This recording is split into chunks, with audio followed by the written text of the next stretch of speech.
मेरा नाम अशोक चौधरी है। आज के इस वीडियो लेक्चर के अंदर हम राजस्थान का जो नया बजट है 2022 का बजट, इसके बारे में कुछ महत्वपूर्ण प्रश्न डिस्कस करेंगे, साथ में इसकी थ्योरी भी डिस्कस करेंगे। कुल मिलाकर के बजट का संपूर्ण सार है वो क्वेश्चंस और उसकी थ्योरी के रूप में हम एक साथ यहाँ पर डिस्कस करेंगे। सबसे पहले क्वेश्चन नंबर 1 डिस्कस करते हैं। क्वेश्चन नंबर 1 के ऊपर लिखा हुआ है, राजस्थान का पहला जेंडर बजट कब प्रस्तुत किया गया। देखो, जेंडर बजट का क्या मतलब होता है। सबसे पहले तो आपको ये समझना है, जेंडर बजट वो बजट होता है जिसके अंदर मेल और फीमेल दोनों को समानता दी जाती है। महिलाओं को और पुरुषों को दोनों को समान मान करके जो बजट प्रस्तुत किया जाता है उसको जेंडर बजट कहते हैं।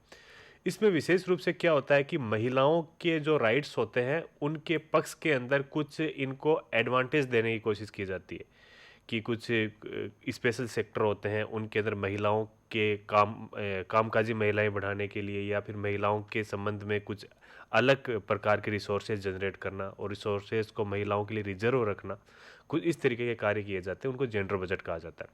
राजस्थान के अंदर पहला जेंडर बजट प्रस्तुत किया गया था 2012 और 13 के अंदर। Option number 1 is the correct answer. अब आते हैं क्वेश्चन नंबर 2 के ऊपर। क्वेश्चन नंबर 2 है, मुख्यमंत्री चिरंजीवी स्वास्थ्य बीमा योजना के संबंध में निम्न में से कौन सा कथन सही नहीं है। सही नहीं पूछा, गलत पूछा, कौन सा कथन गलत है। देखो, ये योजना थी मुख्यमंत्री चिरंजीवी स्वास्थ्य बीमा योजना। इसकी घोषणा हुई थी 2021 के बजट के अंदर। 2021 के बजट में इसकी घोषणा हुई थी और ये शुरू कब हुई थी? अप्रैल 2021 से स्टार्ट हुई थी। इसका रजिस्ट्रेशन अप्रैल 2021 से स्टार्ट हुआ था। अब इस बार इस योजना के अंदर कुछ मॉडिफिकेशन भी किए हैं 2022 के बजट के अंदर।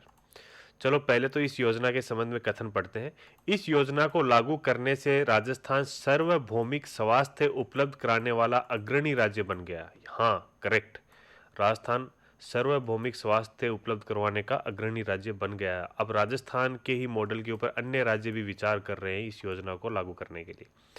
ऑप्शन नंबर 2 है, इस योजना में करीब 2 करोड़ परिवार जुड़ चुके हैं। नहीं, इस योजना में अभी 1.31 के लगभग करोड़ परिवार ही अभी तक जुड़े हुए हैं। ये option number 2 is the correct wrong है और इसका आंसर ये सही हो जाएगा। अब थर्ड ऑप्शन देख लेते हैं। चिरंजीवी योजना में प्रति परिवार सालाना 5 लाख की चिकित्सा बीमा राशि को बढ़ाकर के 10 लाख किया गया है। देखो, 2021 का बजट था ना, उसमें 5 लाख थी इसकी राशि। 5 लाख किस प्रकार से थी, जिसको दो भागों में बांटा गया था 5 लाख को। एक तो 4.5 लाख और 50,000।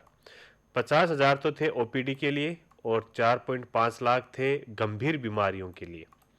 इस बार 2022 के बजट के अंदर इस राशि को बढ़ाकर के 10 लाख रुपए कर दिया गया।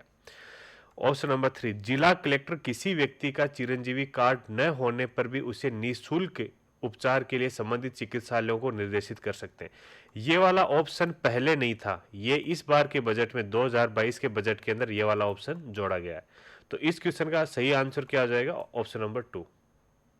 और देखो, खास बात यह है कि इस योजना के अंदर कुछ नई बीमारियां भी ऐड करी गई हैं, जैसे कोक्लियर इम्प्लांट, कान की मशीन से संबंधित कोक्लियर इम्प्लांट, बोन मेरो का इम्प्लांटेशन, ट्रांसप्लांट ऑर्गन और बोन मेरो ट्रांसप्लांट किया जोड़ा गया है और ऑर्गन ट्रांसप्लांट भी इसके अंदर जोड़ा गया है। और ब्लड प्लेटलेट्स और प्लाज्मा ट्रांसफ्यूजन है, ये भी इसके अंदर जोड़ा गया है। और बोन कैंसर का इलाज है, ये भी जोड़ा गया है। ये 5 बीमारियां, ये 5 नए इलाज 2022 के बजट के अंदर जोड़े गए हैं, ये चीज ध्यान रखना। और एक नई चीज और है, मुख्यमंत्री चिरंजीवी दुर्घटना बीमा योजना में 5 लाख रुपए तक का दुर्घटना बीमा कवर निःशुल्क मिलेगा। एक ये भी इसके अंदर इस बार जोड़ा गया है। अगला क्वेश्चन है, निम्न पर विचार कीजिए। देखो, इस बार इस बजट के अंदर 4 ये नई इंस्टीट्यूशन खोलने की घोषणा की गई है राजस्थान सरकार के द्वारा। इस 2022 के बजट के अंदर ये घोषणा की गई है। ये 4 इंस्टीट्यूशन है, इनको स्टार्ट किया गया है। ये कहाँ कहाँ पर स्टार्ट की गई है ये पूछा गया है इस क्वेश्चन के अंदर। उपरोक्त में से सही सुमेलित है। पहली इंस्टीट्यूशन है institute of neuro sciences and ophthalmology, brain और स्किन से रिलेटेड है। ये वाली किस में खोली गई है? ये जयपुर के अंदर खोली गई है। दूसरी है इंस्टीट्यूट ऑफ न्यूरो साइंसेज। देखो, इसमें कंफ्यूज मत होना, ओनली न्यूरो साइंसेज है, वो तो है जोधपुर के अंदर एसएन मेडिकल कॉलेज के अंदर। और न्यूरो साइंस के साथ साथ में ऑप्थेमोलॉजी है, वो है एसएमएस कॉलेज जयपुर के अंदर। थर्ड ऑप्शन है institute of paediatrics, neonatology and maternity, ये वाली खोली गई है कोटा के अंदर। और जिसके अंदर मेटर्निटी नहीं है, सेम ये पीडियाट्रिक्स और नियोनेटोलॉजी, और ये खोली गई है अजमेर के अंदर। ठीक है, इस तरीके से ये 4 इंस्टीट्यूट खोली गई हैं, इन मेडिकल कॉलेजेस के अंदर खोली गई हैं। इसके according option number 1 is the correct answer. अगला क्वेश्चन है मुख्यमंत्री पुनर्वास गृह योजना, इस बार 2022 के बजट की घोषणा है ये देखो इस स्लाइड के अंदर जितनी भी घोषणाएं हैं वो 2022 के बजट की घोषणाएं हैं। इस योजना में निम्न में से किन्हें लाभान्वित किया जाएगा? मुख्यमंत्री पुनर्वास गृह योजना के अंतर्गत जो व्यक्ति जिनको घर की अति आवश्यकता है और जो अपने ऊपर सेल्फ डिपेंडेंट नहीं है, उस निराश्रित टाइप प्रकार के लोग हैं, उनको घर उपलब्ध करवाने के लिए ये योजना इस बार बजट में लाई गई थी। इसके अंदर कौन कौन लाभान्वित होगा? बेघर लोग हैं उनको भी लाभान्वित किया जाएगा, वृद्धजनों को भी किया जाएगा, कामकाजी महिलाओं को भी किया जाएगा, और असहाय और निराश्रित व्यक्ति हैं उनको भी किया जाएगा। इन सभी को लाभान्वित किया जाएगा। Option number 3 C is the correct. 1 2 3 सभी को किया जाएगा। अब क्वेश्चन नंबर 5 के ऊपर आते हैं। सड़क सुरक्षा के संबंध में बजट में निम्न में से कौन सी घोषणा नहीं पूछी है। देखो इस बार बजट के अंदर घोषणा की गई है जिसके अंदर एक तो रोड सेफ्टी एक्ट लाया जाएगा।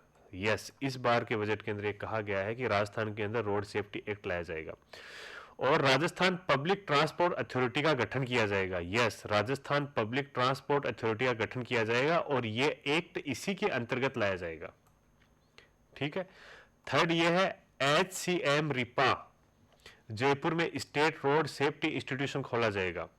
ये HCS रिपा कौन सी है? हरीश चंद्र माथुर एडमिनिस्ट्रेशन इंस्टीट्यूट है, जहां पर अपनी ट्रेनिंग होती है जो राजस्थान के पब्लिक एडमिनिस्ट्रेशन के जो ऑफिसर हैं उनकी। वहां पर स्टेट रोड सेफ्टी इंस्टीट्यूशन खोला जाएगा। This is the correct. Third है कोटा से जयपुर तक के भाग को पायलट प्रोजेक्ट के तहत दुर्घटना रहित सड़क के रूप में विकसित किया जाएगा। ये गलत है। इसमें पायलट प्रोजेक्ट के रूप में 4 सड़कें बनाई गई हैं अभी, जिनको दुर्घटना रहित बनाया जाएगा, जिसके अंदर कोटा से जयपुर वाली शामिल नहीं है। इसमें कौन कौन सी शामिल है? इसके अंदर एक तो NH48 जो कहां से कहां तक है? जो शाहजहांपुर से अजमेर के बीच में है। 48 और NH 448 जिसको कहा जाता है, एक तो ये शामिल की गई है। दूसरी बिलाड़ा से जोधपुर जो NH 25 है उसको शामिल किया गया है, और एक सीकर से बीकानेर है जो NH 11 है, एक उसको शामिल किया गया है। ये 3 सड़कें हैं, इनको दुर्घटना रहित बनाने के लिए पायलट प्रोजेक्ट के अंदर शामिल किया गया है। ठीक है। एक तो शाहजहांपुर से जयपुर के बीच, अजमेर के बीच में, शाहजहांपुर से अजमेर के बीच में, दूसरा बिलाड़ा से जोधपुर के बीच में, तीसरा सीकर से बीकानेर के बीच में। ये 3 सड़कें हैं, इनको पायलट प्रोजेक्ट के रूप में शामिल किया गया है। D is the correct answer. Question number 6, para खिलाड़ियों के लिए बजट में की गई घोषणाओं से जुड़े निम्न कथनों पर विचार कीजिए। देखो इस बजट के अंदर जो पैरा खिलाड़ी हैं उनके लिए भी कुछ घोषणाएं की गई हैं, उनको क्या क्या दिया जाएगा सरकार की ओर से। क्वेश्चन नंबर ऑप्शन नंबर 1 है जयपुर व जोधपुर में आवासीय पैरा अकादमी स्थापित की जाएगी। यस, ये 2 आवासीय पैरा अकादमी स्थापित की जाएंगी, सही है। सेकंड ऑप्शन है प्रत्येक पैरा खेल अकादमी पर 20 करोड़ रुपए खर्च होंगे, ये भी सही है। ऑप्शन नंबर 1 और 2 इज द करेक्ट। थर्ड है पैरा ओलंपिक खेलों के पदक विजेताओं को निःशुल्क 25 बीघा कृषि भूमि आवंटित की जाएगी, ये भी सही है। ये 3 घोषणाएं इस बार बजट के अंदर करी गई है, तो option number 1 2 3 is the correct, तो सी इसका सही आंसर आ जाएगा। क्वेश्चन नंबर 7 के ऊपर आते हैं, निम्न पर विचार कीजिए। देखो SMS स्टेडियम जयपुर है, इसके अंदर क्या शुरू किया गया है? SMS स्टेडियम जयपुर के अंदर शुरू किया है Rajasthan high performance sports training एवं रिहेबिलिटेशन सेंटर, ये खोला गया है SMS जयपुर के अंदर इस बार इस बजट के अंदर। सेकंड है 84 डूंगरपुर के अंदर क्या खोला गया है? 84 डूंगरपुर के अंदर खोला गया है खेल छात्रावास। थर्ड है महाराणा प्रताप खेल गांव उदयपुर, महाराणा प्रताप खेल गांव उदयपुर के अंदर क्या खोला गया है? सिंथेटिक अकेडमी खोली गई है। और राजगढ़ चूरू के अंदर क्या खोला गया है? कबड्डी। ये इस बार बजट की घोषणाएं हैं, ये 4 स्पोर्ट्स के सेंटर खोले गए हैं, तो इसके अकॉर्डिंग, इस मैचिंग के according option number 1 is the correct answer. Question number 8 के ऊपर आते हैं, निम्न को सुमेलित कीजिए। नई दिल्ली, जयपुर, कोटा, बोरनाडा, जोधपुर। देखो नई दिल्ली के अंदर क्या खोला गया है, नई दिल्ली के अंदर खोला गया है नेहरू यूथ ट्रांजिट हॉस्टल एवं फैसिलिटेशन सेंटर, ये खोला गया है दिल्ली के अंदर। दिल्ली के अंदर कहां पर, उदयपुर हाउस के अंदर खोला गया है, उदयपुर हाउस के अंदर। ठीक है, सेकंड है Jaipur.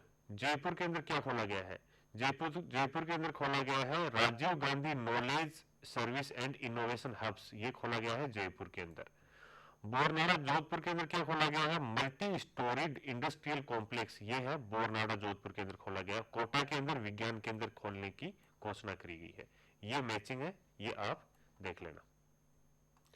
Question number 9, petroleum chemical एवं पेट्रोकेमिकल्स इन्वेस्टमेंट रीजन की स्थापना के संबंध में निम्न कथनों पर विचार कीजिए। देखो पेट्रोलियम कहाँ निकलता है अपना, बाड़मेर के अंदर, तो ये सारी चीजें कहाँ होंगी, बाड़मेर के अंदर। इसकी स्थापना पचपदरा बाड़मेर में की जाएगी, ये सही है, पचपदरा बाड़मेर के अंदर की जाएगी। ये बहुत इंपॉर्टेंट, इस पर एग्जाम के अंदर आने के बहुत ज्यादा चांसेस है।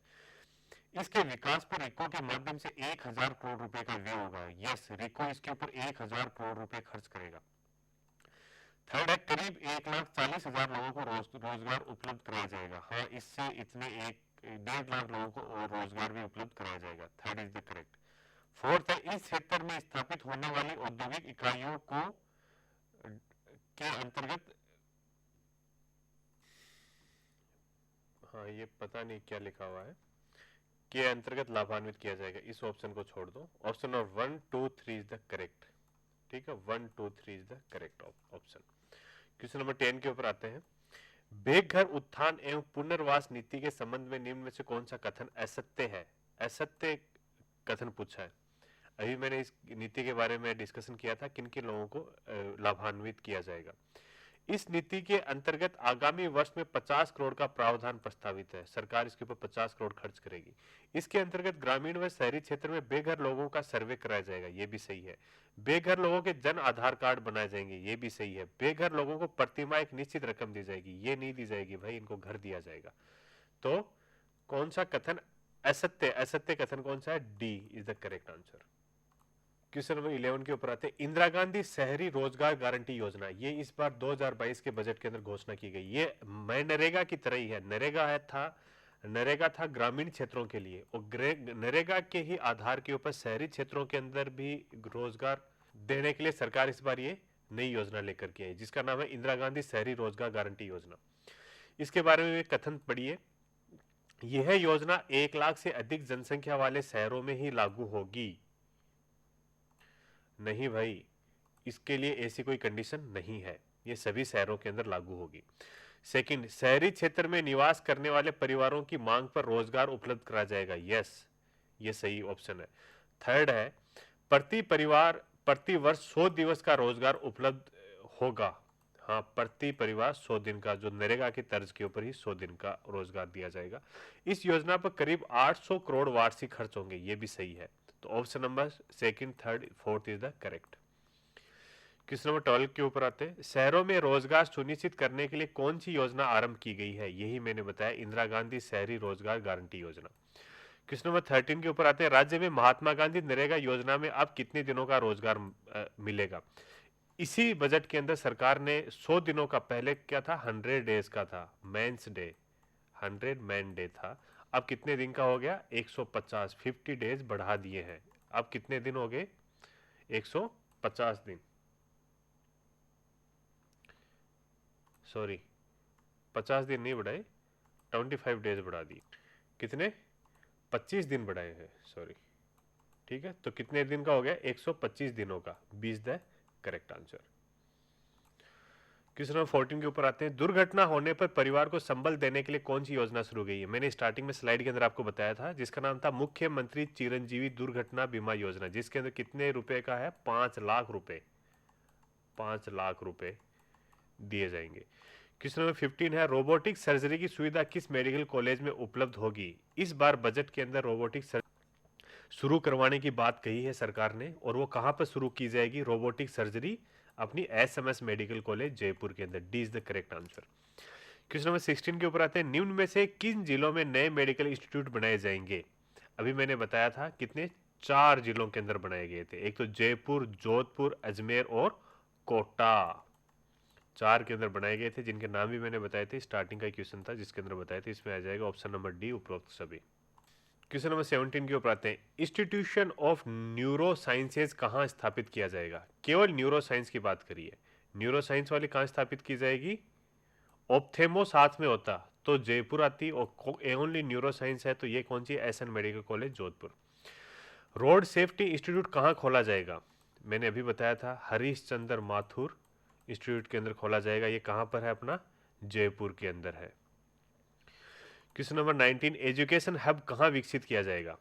एजुकेशन हब स्थापित करने की भी घोषणा इस बार 2022 बजट के अंदर हुआ। जेएलएन रोड के ऊपर, जयपुर की जो जेएलएन रोड है, जेएलएन रोड, उसके अंदर ऊपर स्थापित किया जाएगा। ये कहाँ पर है? जयपुर के अंदर। क्वेश्चन नंबर 20 के अंदर, centre of excellence and research की स्थापना कहाँ करी जाएगी? सेंटर ऑफ एक्सीलेंस एवं रिसर्च की स्थापना कहाँ पर करी जाएगी? ये करी जाएगी जोधपुर के अंदर, मौलाना आजाद यूनिवर्सिटी के अंदर, centre of excellence. Question number 21 है, आवासीय पैरा खेल अकादमी कहाँ स्थापित की जाएगी? 2 जगह स्थापित की जाएंगी। कहाँ कहाँ? एक तो जयपुर के अंदर और एक जोधपुर के अंदर, जिसके लिए 20-20 लाख रुपए सरकार ने देना लिखा हुआ है। अगला क्वेश्चन है 22 नंबर का, 18वीं राष्ट्रीय स्काउट गाइड जम्बूरी का आयोजन कहाँ किया जाता है? देखो, स्काउट गाइड के अंदर अलग अलग सोपान होते हैं, प्रथम सोपान, द्वितीय सोपान, तृतीय सोपान, राज्यपाल, राष्ट्रपति, फिर वो जम्बूरी में जाते हैं। ये इस बार ये पूरे इंटरनेशनल होती है जम्बूरी, इंडिया में भी होती है, इंडिया से बाहर भी होती है। इस बार राजस्थान में होगी। ये कहाँ पर होगी? पाली में। क्वेश्चन नंबर 23 है, इनलैंड ड्राई पोर्ट की स्थापना कहाँ पर की जाएगी? इनलैंड ड्राई पोर्ट है, ये अपना जोधपुर के अंदर स्थापित किया जाएगा। क्वेश्चन नंबर 24 है, बाबा आमटे दिव्यांग विश्वविद्यालय की स्थापना कहाँ की जाएगी? अब ये देखो, बाबा आमटे कौन थे? बाबा आमटे का नाम था डॉक्टर मुरलीधर देवीदास आमटे। ठीक है, इन्होंने अपनी सारी जिंदगी जो अपंग दिव्यांग लोग हैं उनकी सेवा के अंदर अपनी सारी जिंदगी लगा दी थी। तो ये बहुत प्रसिद्ध समाज सेवी और समाज सुधारक थे अपने। इनके नाम के ऊपर स्टार शुरू की जाएगी राजस्थान के अंदर, जामडोली जयपुर के अंदर। क्वेश्चन नंबर 25 के ऊपर आते हैं, राजस्थान स्मार्ट सिटी योजना को किन संभागों में आरंभ किया जाएगा? स्मार्ट सिटी योजना है ये, इसके बारे में पिछले वाले बजट के अंदर भी सरकार ने बात करी है, लंबे टाइम से बातें हो रही हैं। जोधपुर संभाग में भी, बीकानेर संभाग, भरतपुर संभाग के अंदर भी है। उपरोक्त सभी द करेक्ट आंसर। अगला क्वेश्चन है क्वेश्चन नंबर 26, विकास प्राधिकरण का गठन कहाँ किया जाएगा? देखो, विकास प्राधिकरणों की जरूरत इसलिए पड़ती है कि शहर के अंदर ये विकास प्राधिकरण बना दें तो जो शहरीकरण होता है उस क्षेत्र का, वो बहुत तेज़ी से होता है, क्योंकि शहरों के अंदर कॉलोनी कटना, इंफ्रास्ट्रक्चर बनाना है, उसको किसको परमिशन देनी है, किसको नहीं देनी है, कहाँ पर क्या होना है, ये सारे काम बहुत तेज़ी से शुरू हो जाते हैं, इसलिए विकास प्राधिकरण बनाए जाते हैं। ये कहाँ पर, राजस्थान के अंदर कहाँ बनाया जाएगा? इस बार ये बनाया जाएगा एक तो उदयपुर में और एक कोटा के अंदर। अगला क्वेश्चन है, वैदिक गुरुकुल की स्थापना कहाँ की जाएगी? वैदिक गुरुकुल की स्थापना की जाएगी गोविंद गुरु जनजातीय विश्वविद्यालय बांसवाड़ा के अंदर। Option number 1 is the correct. देखो, गोविंद गुरु हैं, ये एक बहुत बड़ी शख्सियत थी। गोविंद गुरु कहाँ से फेमस थे? आपने पता, मानगढ़ धाम है एक अपना। मानगढ़ धाम कहाँ पर है? बांसवाड़ा में, जहाँ पर राजस्थान का जलियांवाला बाग हत्याकांड हुआ था। जो गोविंद गुरु की जो सभा थी, जिसके अंदर 1500 आदिवासियों को अंग्रेजों ने गोलियां मरवा दी थी मानगढ़ धाम पर, जिसको राजस्थान का जलियांवाला बाग कहा जाता है। इसके बाद में गोविंद गुरु को फांसी की सज़ा भी सुनाई गई थी, बाद में वो फांसी की सज़ा टाल दी गई थी, फिर गोविंद गुरु जिंदगी भर शांति से रहे थे। इन्होंने राजस्थान के अंदर भील जनजाति का जो आंदोलन था उसके मुख्य सूत्रधार थे, और राजस्थान के जो मुख्य स्वतंत्रता सेनानी हैं उनमें इनका बहुत बड़ा नाम है। जो एक पुस्तक लिखी हुई थी जो बहुत फेमस थी हरिराम मीणा की, जिसका नाम था धूनी तपे तीर, जिसको बहुत सारे पुरस्कार भी मिले थे इस किताब को। ये मानगढ़ धाम के ऊपर ही लिखी गई थी। ये इस जो मानगढ़ धाम की जो घटना थी उसका वर्णन इसके अंदर किया गया है। ठीक है, गोविंद गुरु जी के बारे में मैंने आपको कुछ बता दिया। अगला क्वेश्चन है, सैनिक कल्याण भवन का निर्माण कहाँ किया जाना प्रस्तावित है? ये किया जाएगा जयपुर के अंदर। क्वेश्चन नंबर 29, पात्र परिवार को घर बैठे सरकार की सुविधाओं का लाभ पहुंचाने के लिए कौन सी योजना शुरू की जाएगी? मुख्यमंत्री डिजिटल सेवा, राजीव गांधी डिजिटल सेवा, मुख्यमंत्री चिरंजीवी, उपरोक्त में से कोई नहीं। चिरंजीवी तो है नहीं, राजीव गांधी डिजिटल योजना ये कुछ अलग है। और इसका क्या आंसर आएगा 29 का?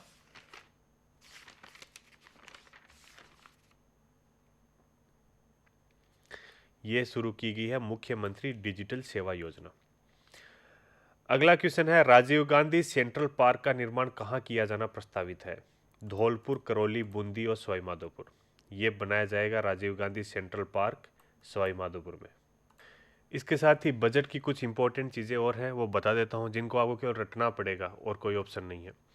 जैसे इस बार वित्त वर्ष 2022 और 23 में राजस्व प्राप्तियां कितनी हुई थी, राजस्व व्यय कितना हुआ था। हमेशा प्राप्ति कम होती है, व्यय ज़्यादा होता है, तो उसको क्या कहते हैं? घाटे का बजट। और घाटे का बजट जानबूझ करके सरकारें पेश करती हैं। राजस्व घाटा इस बार कितना है, इन दोनों का डिफरेंस है, वो राजस्व घाटा है इस बार का। राजकोषीय घाटा कितना है, राजस्व घाटा और राजकोषीय घाटे के अंदर क्या फ़र्क है, ये चीज़ भी आपको देखनी है। मैं आगे की एक वीडियो बनाकर उसके अंदर ये सारी चीज़ें एक्सप्लेन कर दूंगा। खाते में प्राप्तियां कितनी हुई और खाते से व्यय कितना हुआ, ये सारी डिटेल्स हैं, इसका स्क्रीनशॉट ले लो। ये सारी चीज़ें आपको याद करनी पड़ेंगी। दूसरी महत्वपूर्ण चीज़ें बात करें तो इस बार ये लाइन आप अच्छे से याद कर लेना कि बजट में राजकोषीय घाटा है, जो राजकोषीय घाटा वो सकल घरेलू उत्पाद जो जीडीपी होती है उसका 4.36% रहने का अनुमान लगाया गया है। ठीक है, ये वाला घाटा है, ये इसका प्रतिशत याद कर लेना। इसके बाद में ये मैंने आपको बता दी इंदिरा गांधी शहरी रोजगार गारंटी योजना, जो अपने मनरेगा उसके अंदर 125 दिन कर दिए गए हैं। एक इम्पॉर्टेंट चीज़ ये है, इस बार क्या है कि आगामी वर्ष में स्कूली विद्यार्थियों के लिए एक ब्रिज कोर्स चलाया जाएगा। ब्रिज कोर्स क्या है एक्चुअली के अंदर, कोरोना काल के अंदर कुछ विद्यार्थी ऐसे थे जिनके पास में मोबाइल फ़ोन नहीं थे और वो ऑनलाइन क्लासेस नहीं ले पाए, उनके लिए 2-3 महीने का ब्रिज कोर्स चलाया जाएगा, जिसके अंदर जो नहीं पढ़ पाए थे वो चीज़ें, वो इनको ऑफलाइन क्लासरूम के अंदर पढ़ाया जाएगा, तो जिससे इनकी पढ़ाई कंप्लीट हो जाए। एक सबसे इम्पोर्टेंट चीज़ ये है कि इस बार राजस्थान के अंदर भी बिजली के अंदर सब्सिडी दी गई है और बिजली के बिलों के अंदर और बिजली के बिल यूनिट हैं उनके अंदर छूट दी गई है। वो किस तरीके से दी गई है, जो व्यक्ति 100 यूनिट से कम बिजली खर्च करेगा महीने की, उनको तो 50 यूनिट एकदम फ्री कर दी जाएंगी। ठीक है, इसके बाद में यह है कि जो घरेलू उपभोक्ता हैं जो 100 यूनिट से ऊपर जा रहे हैं, मतलब 150 यूनिट तक पहुंच गए, तो उनको क्या है कि 3 रुपये प्रति यूनिट तक सब्सिडी दी जाएगी। और 150 से लेकर के 300 यूनिट तक जो भी यूनिट खर्च किए करेंगे उनके ऊपर 2 रुपये प्रति यूनिट की सब्सिडी दी जाएगी। 150 यूनिट तक 3 रुपये और 150 से 300 तक के 2 रुपये। और इस बार शिक्षा और खेल के बारे में बात करें तो राज्य के जो जितने भी सेकेंडरी स्कूल हैं जो 3820 हैं, उन सभी को सीनियर सेकेंडरी बना देंगे, एक ग्रेड ऊपर कर देंगे। 10वीं तक हैं उनको 12वीं तक बना देंगे। और इस बार शहरी और ग्रामीण क्षेत्रों के अंदर 1000 महात्मा गांधी इंग्लिश मीडियम स्कूलें खोली जाएंगी। ठीक है, और जो जयपुर का जेएलएन रोड है उसको एजुकेशन हब के रूप में विकसित किया जाएगा। और जो प्रदेश के 19 जिले हैं उनके अंदर 36 वुमेन कॉलेज खोले जाएंगे, ये भी याद रख लेना। 19 जिलों के अंदर वुमेन्स कॉलेज खोले जाएंगे। और ये मैंने आपको क्वेश्चन के अंदर बताया गया था, मौलाना आज़ाद विश्वविद्यालय जोधपुर है, जहां पर 15 करोड़ रुपए खर्च करके सामाजिक समरसता व सद्भाव पर शोध के लिए एक centre of excellence and research की स्थापना की जाएगी। सामाजिक समरसता और सद्भाव लोगों के अंदर कैसे पैदा होगा, इसके ऊपर शोध करने के लिए। अगली एक इम्पोर्टेंट चीज़ ये भी है कि प्रत्येक जिले में 50-50 लाख रुपए की लागत से सावित्रीबाई फुले वाचनालय पुस्तकालय स्थापित किए जाएंगे। हर जिले के अंदर एक होगा। ठीक है, ये मैंने आपको बता दिया है, ये ऑप्शन भी बता दिया है। और